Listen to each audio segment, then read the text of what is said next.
여러분, 살인에 대한 계명은 10계명에 등장합니다. 출애굽기에 보시면 살인하지 말라 이렇게 말하고 있죠.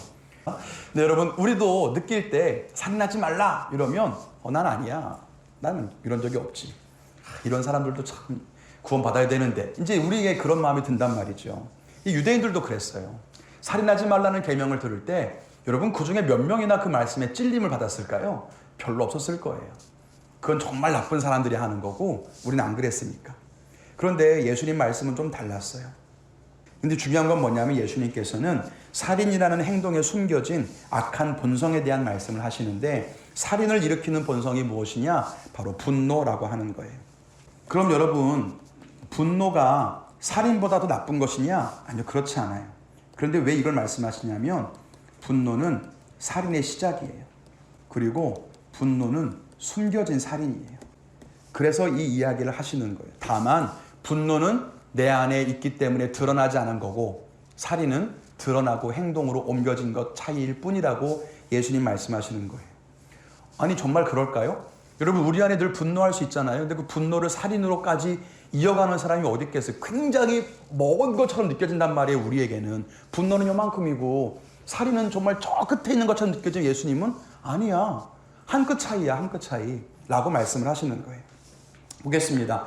예수님은 분노를 살인으로 보셨는데요, 증오와 분노는 살인의 저변에 깔린 인간의 기본 감정입니다. 이것은 거룩한 하나님의 분노와 다르고요, 이 미움은 살인과 같은 것이어서 하나님의 계명을 어기는 것이라고 예수님께서는 보셨습니다. 그래서 예수님은 살인에 해당되는 세 가지를 말씀하세요. 첫 번째, 형제에게 노를 표현하는 것, 화내는 것.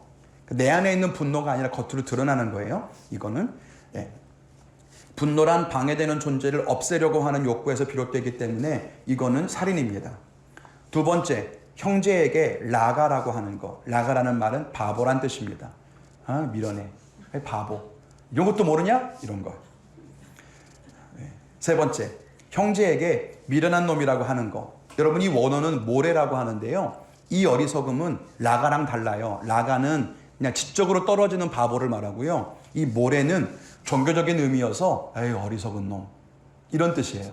그러니까 종교적이고 도덕적으로 하나님을 잘 모르거나 하나님을 부인하는 사람들을 향해 하는 말.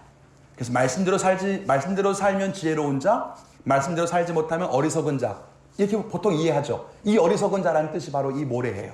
그러니까 그런 뜻이에요. 하나님에게서 좀 멀어진 듯한 정죄하는 말, 이런 게 모래입니다. 형제를 향해서 분노를 표출하거나, 형제를 향해 지적으로 떨어지는 바보라고 말하거나, 형제들에게 신앙적으로 좀 떨어지는 사람이라고 이렇게 이야기하는, 모래라고 말하는 거, 이거 다 살인이라는 겁니다. 이 분노와 원망에 대해서 예수님께서 두 가지 예를 드세요. 하나는 재물을 드리다가 원망 들을 만한 일이 생각나거든 어떻게 하라고요? 가서 먼저 화해하고 오라는 거예요. 근데 여러분, 이건 유대교에서도 이런 일들은 굉장히 강조되어 있어요. 바리새인들도 알고 있는 내용입니다. 왜냐하면 그래야만 하나님이 그 예물을 기쁘게 받아주신다는 것도 그들은 알고 있었습니다. 두 번째 케이스는 법정으로 함께 가는 중에, 나를 고발한 사람 때문에 법정으로 같이 가는 중에 있다면 너는 고발한 사람과 빨리 화해해라. 법정 가서 재판받기 전에 둘이 화해하라. 네, 라는 뜻입니다. 그 상황을 비교해 보면, 제물을 드리는 경우에는 분노의 대상이 공동체 이론이에요. 같이 예배를 드리는. 그러니까 한 형제요 자매됐던 사람들 가운데 하는 얘기고, 고발당한 경우에는 나와 원수된 사람이에요. 갈라서서 막 지금 대적하고 있는 사람이죠. 또 상황도 다르죠. 제물을 드리는 경우는 예배 드리던 상황이고, 고발당하는 경우는 법정에 나가는 상황인데, 공통점은 뭐냐면 누군가가 우리에게 불만을 가지고 있다는 거고, 마찬가지로 나도 불만 갖고 있을 거예요. 두 번째는 긴급하게 행동해야 한다는 것을 촉구하고 있습니다. 그래서 예수님께서 말씀하신 살인에 대한 시각을 볼게요. 이게 중요한 겁니다. 살인, 그리고 살인과 같은 파괴적인 말, 그리고 살인과 같은 분노의 마음은 모두 같은 것임을 알아야 합니다. 그러니까 사람을 죽이는 살인이나 살인과 마찬가지인 말이나 혹은 분노나 성내는 거 다 살인과 똑같다는 겁니다. 두 번째는 행동의 진실성이 아니라 마음의 기질에 대해서 강조하는 거예요.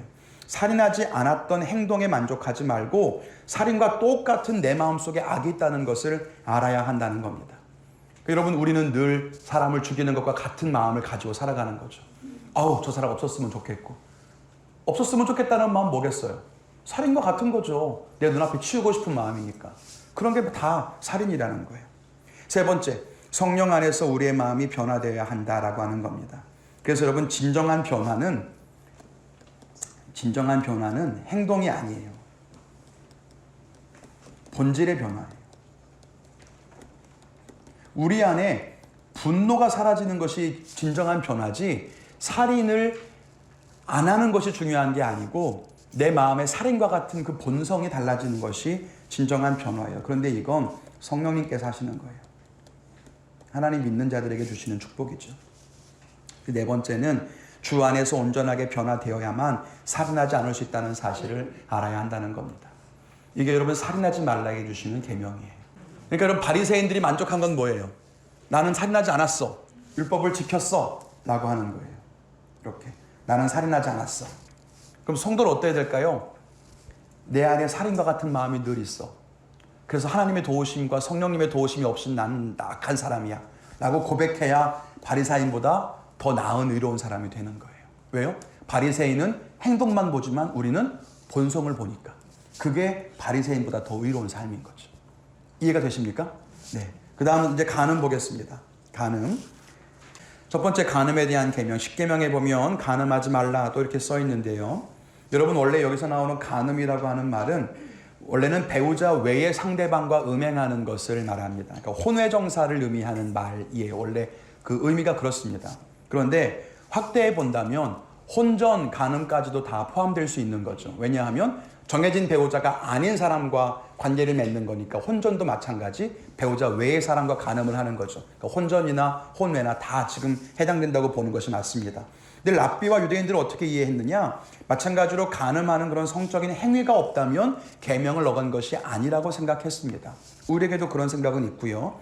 근데 예수님께서는 마찬가지 여기서도 그 간음 속에 숨겨진 악한 본성을 이야기하신다는 거예요. 여러분, 아까 살인에 숨겨진 본성이 뭐였죠? 분노였어요. 간음에 숨겨진 본성은 음욕이에요. 성적 음행뿐 아니라 음욕을 품고 보는 것, 심지어 생각하는 것까지도 다 간음과 같다. 왜요? 너희가 실천하지 않았을 뿐이지 너희 안에 이미 간음을 했다. 이렇게 보시는 거죠. 그래서 말이나 마음으로도 간음을 저지를 수 있다는 겁니다. 아까 마음속에 있는 분노나 말로도 살인과 같고, 또 음욕의 마음으로 음욕의 어떤 말을 하는 거나 음욕의 눈길로 쳐다보는 것도 간음과 같고, 이렇게 보시는 겁니다.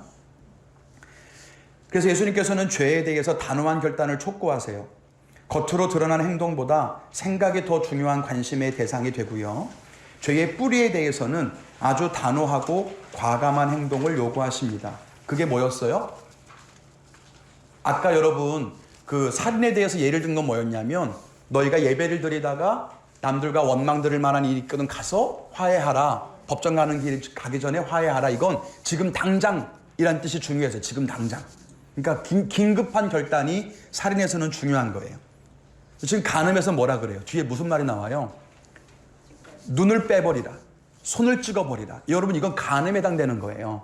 너희 눈이 음욕을 품고 바라보면 눈 빼버리라. 너희의 손이 간음을 저지르고 싶거든 손을 잘라버리라. 이 말은 단호한 결단을 말하는 거예요. 그러니까 살인은 즉각적인 행동, 그리고 지금 간음은 단호한 결단을 요구하는 거죠. 너희 눈이 계속해서 음욕을 품게 하느냐? 그 눈을 빼버리고라도 그것을 해결하는 것이 맞다. 이것이 지금 여기 간음에 해당되는 결단입니다. 이해가 되시죠? 그 죄를 짓게 만드는 신체를 절단하라는 명령은 그만큼 도덕적으로 가차없이 자기를 부인하라는 것입니다. 이 정결의 범위가 문제인데요. 그러면 어떻게 해야 되는 겁니까? 이 정결의 범위, 이거를 인위적으로 정하는 건 좀 힘든 문제입니다. 유혹에 대한 반응은 개인마다 차이가 있을 수 있습니다. 그렇기 때문에 딱 기준이 이게 기준이다 라고 하기에는 좀 어려운 부분은 분명히 있어요.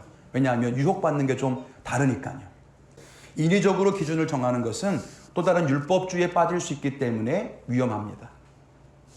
세 번째, 각자가 죄와 유혹에 대해 깨어있고 스스로를 지키는 것은 각자가 자기 믿음의 결단을 통해 해야 되는 것이 맞겠습니다.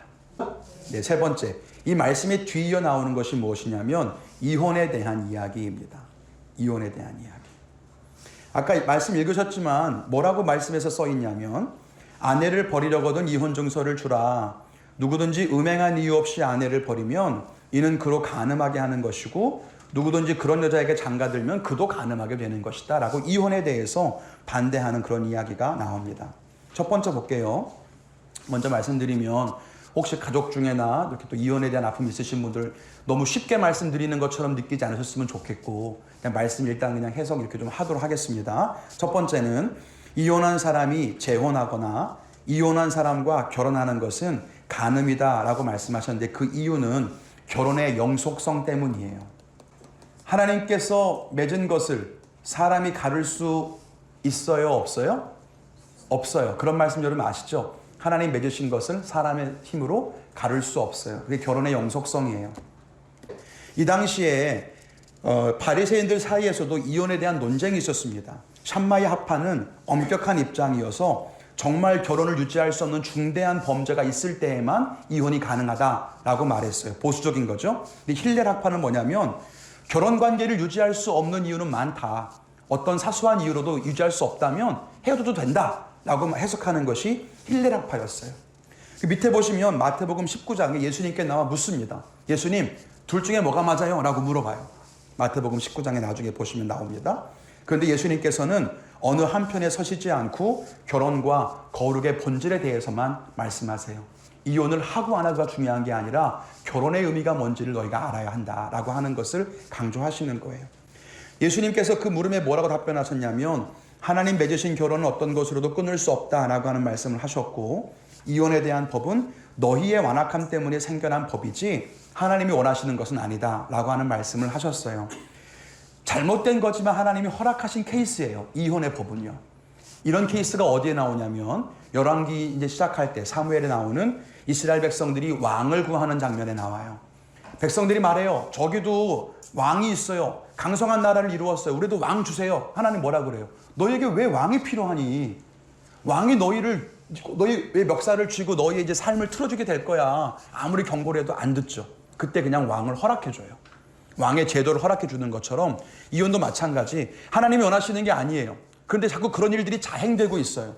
그리고 그렇게 하고 싶은 욕망이 너무 가득해. 그래서 그냥 그러면 그렇게 하려면 이렇게 해라라고 말씀을 하신 거지 하나님께서 말씀하신 어떤 그런 것은 원칙은 아니었다라고 하는 것이 중요한 겁니다. 네 번째는 뭐냐면 그리스도인은 결혼관계의 분쟁조차도 화평케 해야 될 책임이 있다라고 하는 거예요. 크리소스톰이 이런 얘기를 했어요. 온유하고 화평하게 하고. 여보 이거 다 어디 나오는 거죠? 팔복에 나오는 거죠. 온유하고 화평케 하고 심령이 가난하고 긍휼히 여기는 자가 어떻게 자기 아내를 내쫓을 수 있단 말인가.